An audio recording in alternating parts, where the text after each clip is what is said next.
Bonjour à tous, c'est Fred, j'espère que vous allez bien. On se retrouve aujourd'hui pour la suite du Pascal Duprat Challenge. Rappelez-vous le concept de ce petit défi.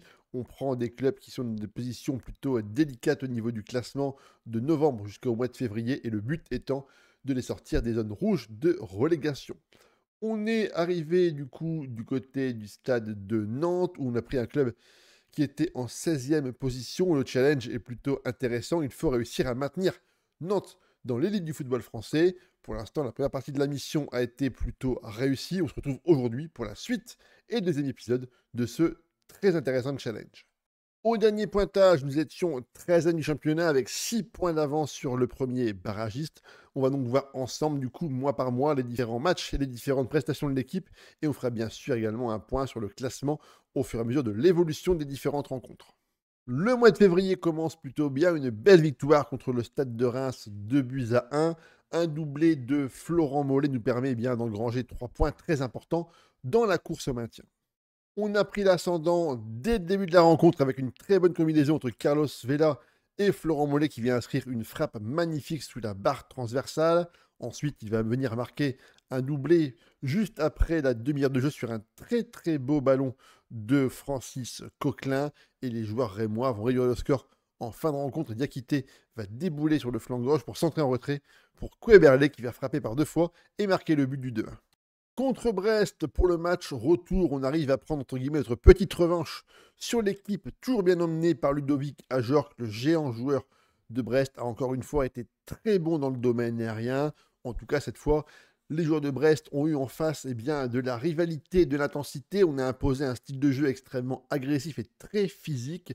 La preuve, nos joueurs offensifs ont brillé par leur dédoublement, leur accélération et leur jeu vertical. Florent Mollet, Moses Simon, Mostafa Mohamed ont été vraiment excellents dans la rencontre. À noter aussi la très bonne performance d'Anto Lopez qui vient avec la note de 7 et qui a repoussé la quasi-intégralité des différentes tentatives des joueurs de Brest. Contre Monaco, on s'est fait étrier, 3 buts à 0 et des buts de Zakaria Balogun et de Wilfried Singo. L'équipe monégasque a été très dominatrice, à 62% de possession au niveau du ballon, 18 tirs, 8 cadrés, 2,54 d'XG. Pourtant, nous, dans la globalité, on n'a pas été si mauvais. On a fait 6 tirs, 4 cadrés. Le gardien monégasque Philippe Cohn a réalisé lui aussi de très très bonnes performances et de très nombreux arrêts. Bon, un match à l'extérieur un petit peu à oublier pour nos joueurs. On a quand même réussi à capitaliser de nombreux points lors des rencontres précédentes. On va maintenant essayer tout de suite de rebondir pour finir ce mois de février de la plus belle des façons. On clôture février avec une victoire contre le Racing Club de Lens. On a été très bon sur ce mois de février, 9 points d'engrangés sur 12 possibles. Au niveau de la carte de chaleur, on a joué une équipe qui a eu un bloc plutôt haut au niveau du terrain. Nous, on a vraiment bétonné de façon à assurer au moins le score du match nul. Mais dans la rencontre, on a réussi à marquer grâce à Mostafa Mohamed vraiment à la fin du temps réglementaire. C'est Chirivella qui vient passer à Coquelin qui transmet sur le côté à Santos qui va faire un magnifique extérieur du pied pour la tête du buteur égyptien. Devant un stade Vélodrome gonflé à bloc, devant plus de 60 000 spectateurs, les Marseillais ont réalisé une prestation vraiment admirable. Une possession de 64%, 20 tirs, 11 cadrés. Les joueurs marseillais ont brillé grâce à leur très très bon duo devant Lucas Roberton, bien aidé aussi par Omar Marmouche, prêté par Manchester City. Les hommes de notre ami Deserbi ont été excellents. Quant à nous, seul Anto Lopez a permis au club de limiter la casse avec de très nombreux arrêts et de ne pas prendre encore un score encore plus important durant cette rencontre. Contre Strasbourg à la maison, une équipe de bas de tableau qui était barragiste. On n'a pas réussi à s'imposer. On est tombé sur une équipe avec un bloc très solide, notamment au milieu de terrain. Les deux joueurs, Kramer et Zuluaga, ont fait preuve d'un double pivot très intéressant. Ils ont marqué dès l'entrée du match à la 3e minute de jeu. Ensuite, ils ont été très solides. Ils ont souvent plié mais n'ont pas rompu. En tout cas, nous, on a été vraiment inefficaces devant. Florent Mollet, Moses Simon, Mohamed et Carlos Vela n'ont malheureusement pas réussi à trouver la faille dans la défense strasbourgeoise. Contre l'équipe de Lille, le match était très mal embarqué. On était mené 2 buts à 0 sur un doublé, encore une fois, de Jonathan David. Les Lillois ont marqué sur leur très très faible nombre d'occasions. 8 tirs, 6 cadrés, seulement 0,81 d'XG et quand même 2 buts marqués. Quant à nous, on a été beaucoup plus performants. 9 tirs, 4 cadrés, 2,30 XG, surtout une prestation absolument incroyable de Moses Simon, avec notamment 2 passes D pour des buts de Carlos Vela et de Florent Mollet. Au niveau de la position des joueurs du LOSC, on voit une équipe avec une largeur extrêmement importante et un jeu concentré dans l'axe du terrain. Quant à nous, un bloc plutôt axial, plus bas au niveau du terrain. On a procédé par contre et on a tout de même réussi à revenir au score et à arracher le point du match nul. On finit le mois de mars contre un concurrent direct, 0 partout. Encore une fois, un partage des points contre une équipe très mal classée. Malheureusement, on n'a pas réussi à marquer nos occasions. On n'a pas vraiment eu d'occasion franche, ni côté havrais, ni côté nantais. Un match très fermé, notamment bien muselé par les 2 très bonnes défenses de la rencontre. On prend du coup seulement 2 points sur 12 possibles, ce qui est très très peu pour ce mois de mars. Au classement, eh bien, on est toujours pour l'instant dans une situation plutôt confortable. Mais attention, on va essayer de sortir de cette zone qui est un peu compliquée. On traverse en ce moment des perturbations. On va essayer enfin de gagner un match pour aller se maintenir assez facilement courant avril.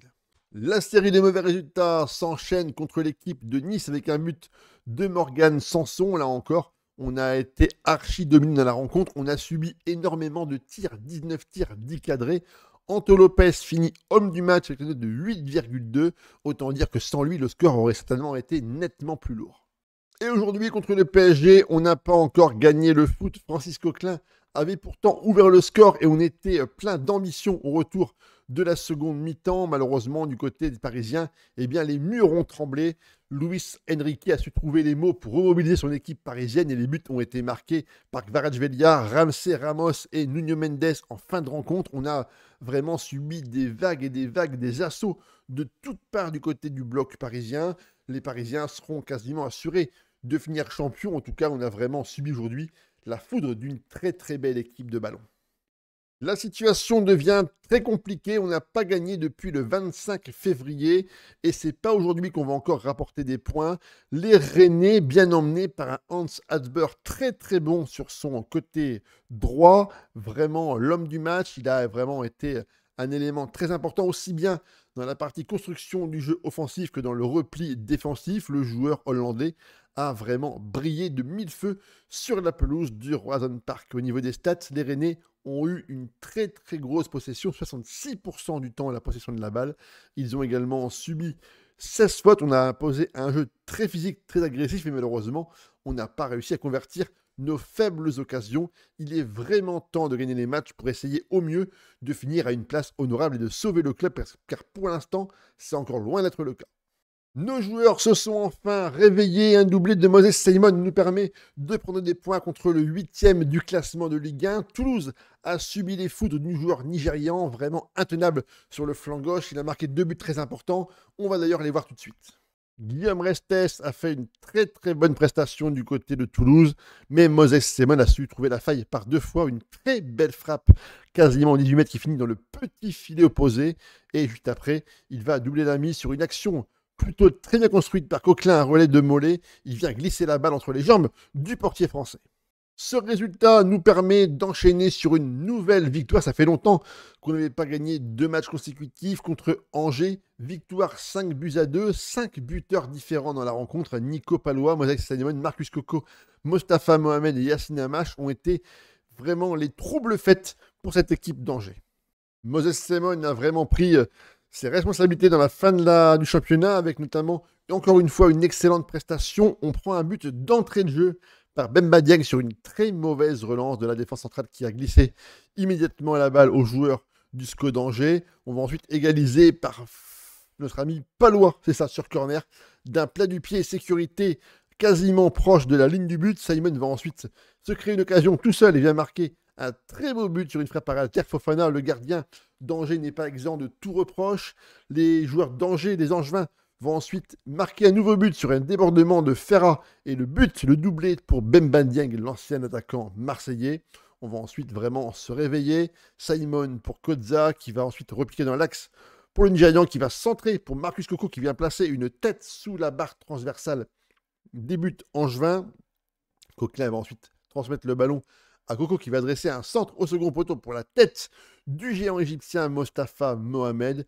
Et le dernier but de la rencontre sera ensuite inscrit à la 90e minute de jeu. Simon va débouler côté droit, passer pour un match qui va frapper fort en première intention sous la barre. Victoire 5-2. Contre la GIA, 11e à l'extérieur, on vient encore prendre 3 points très importants. L'équipe a été très très bonne dans la rencontre. On a eu de très nombreuses occasions. Benoît Costil, le gardien auxerrois, a eu de très nombreux tirs à détourner. En tout cas, pour nous, ça fait du bien d'enchaîner des résultats positifs. On peut quasiment dire qu'avec ce style de résultat, on est quasiment sauvé de la relégation. Nous aurions aimé fêter la fin de la saison avec nos supporters par une victoire. Malheureusement, les joueurs montpelliérains sont venus gâcher la fête à la 94e minute de jeu et un but de Théo Saint-Luce. Nous avions pourtant ouvert le score grâce à Florent Mollet qui s'est rappelé au bon souvenir de son ancien club. Pourtant, dans la rencontre, malgré une domination importante de la part des joueurs de la Paillade, on a eu des occasions, mais malheureusement, on n'a pas réussi à mettre les buts ce soir. Eh bien, nos joueurs n'étaient peut-être pas encore en très grande forme ou peut-être tout simplement satisfaits d'être maintenus en Ligue 1. L'opération sauvetage pour Nantes est une réussite. On a réussi à remonter la pente et à remporter de nombreuses rencontres qui nous ont permis de sauver Nantes de la relégation. On finit à quand même une très belle 10e place. On était vraiment parti de très très bas au niveau du classement. On va donc tout de suite, après cette journée de championnat, proposer notre démission à notre cher ami Valdemar Kita. L'opération a été réussie. On va maintenant démissionner immédiatement et on se met tout de suite en quête d'un nouveau club. Nous sommes bien sûr convoqués par le président qui demande ce qu'on pourrait faire pour essayer de revenir sur la décision. Malheureusement, on va lui dire qu'on n'a absolument aucune intention de changer d'avis et qu'il est maintenant venu pour nous le temps de partir. Il regrette forcément notre décision car nos qualités de leader vont forcément manquer à la tête du FCNA. Ils auraient préféré ne pas en arriver là, mais en tout cas, ils nous souhaitent bonne chance pour l'avenir. On se quitte plutôt en bons termes et on se retrouvera dans quelques mois pour essayer de dégoter un nouveau challenge. Le premier challenge est un véritable succès. On a réussi à sauver le FCNA de la relégation. Je me suis pourtant heurté à une équipe plutôt difficile, notamment en dehors du terrain, avec des joueurs qui se plaignaient énormément de leur temps de jeu, de leur salaire. C'était très compliqué. J'ai eu de nombreux joueurs mécontents, beaucoup de réunions qui m'ont parfois poussé à bout et qui m'ont fait monter en pression. Mais le principal est là. On a réussi à sauver le club de la relégation et ça, c'était notre mission première. N'oubliez pas, bien sûr, l'abonnement, le like et le commentaire, c'est hyper important pour le référencement et le développement de la chaîne. On se retrouvera très vite pour un nouveau challenge. Allez, à ciao les gars.